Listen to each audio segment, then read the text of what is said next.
অভিমান করে নাজমুল হাসান পাপনকে ফোন দিয়েছেন সাকিব। সাকিব আল হাসান বাংলাদেশ ক্রিকেটের পোস্টার বয়। জিম্বাবুয়ে সিরিজের বদলে ডিপিএল খেলে পেয়েছেন সেঞ্চুরির দেখা। এদিকে এমন পারফরমেন্সের পরে অভিনন্দন জানায়নি নাজমুল হাসান পাপন। তাই তো অভিমানে নাজমুল হাসান পাপনকে ফোন দিয়েছেন সাকিব। শনিবার 4 মে রাজধানীর একটি হোটেলে সময় সংবাদের সঙ্গে কথা বলেন নাজমুল হাসান পাপন। সে সময়ে তিনি সাকিবের বিষয়ে বলেন, সাকিব তো লিগে সেঞ্চুরি করলো এতদিন পরে, এটা তো দারুণ ইঙ্গিত দেয়। আজকে সকালে আমাকে কল দিয়ে সাকিব বলে, আমি কেন তাকে অভিনন্দন জানাইনি। 5 বছর পর সেঞ্চুরি দেখা পেয়েছেন সাকিব। যে কোনো ক্রিকেটে 17 রানের এই মাইলফলক ছুঁতে এত দীর্ঘ অপেক্ষা করতে হয়নি সাকিবকে। এতদিন পরে পাওয়া এই শতকে প্রশংসিত হয়েছেন মিস্টার 75।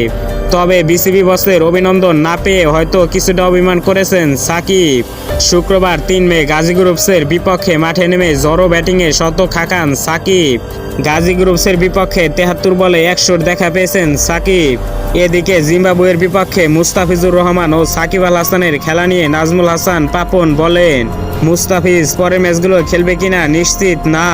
সাকিব পরের 2 ম্যাচ খেলবে, ও এখন ঢাকায় নেই। আসুক, ও শেষ 2 ম্যাচ খেলবে।